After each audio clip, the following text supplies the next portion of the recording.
द्युतिविमलमाभाति तव द्वितीयं तन्मन्ये मकुटघटितं चन्द्रशकलं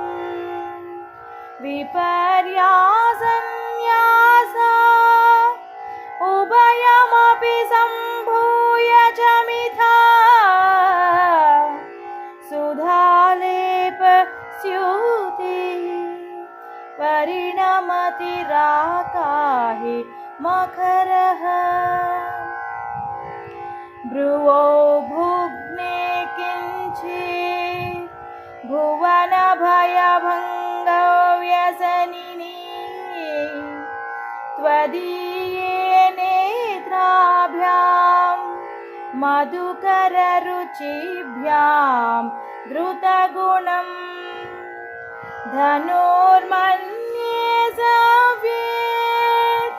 तरकरगृहीतं रतिपते प्रकोष्ठे मोष्टौ च स्थगयति निगूढान्तरमुमे अहसूते सव्यं तव नयनमर्कात्मकतया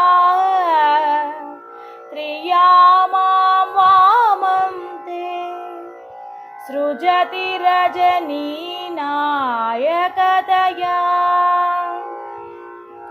तृतीया ते दृष्टि दरदलितहेमाम्बुजरुचि समादत्ते सन्ध्यां दिवसनिशयोरन्तरचरी विशाला कल्याणी स्फुटरुचिरयोध्याकुवलयैः कृपाधाराधारा किमपि मधुरा भोगवतिका अवन्ती दृष्टिस्ते बहुनगरविस्तारविजया ध्रुवं तत्तन्नाम व्यवहरणयोग्या विजयते कवीनां सन्दर्भ स्तबकमकरन्दैकरसिकं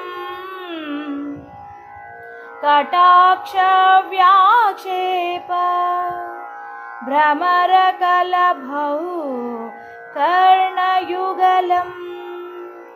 अमुञ्चन्तो दृष्ट्वा तव नवरसास्वादतरलौ असूया संसर्गात् अलिकनयनं किञ्चिदरुणम्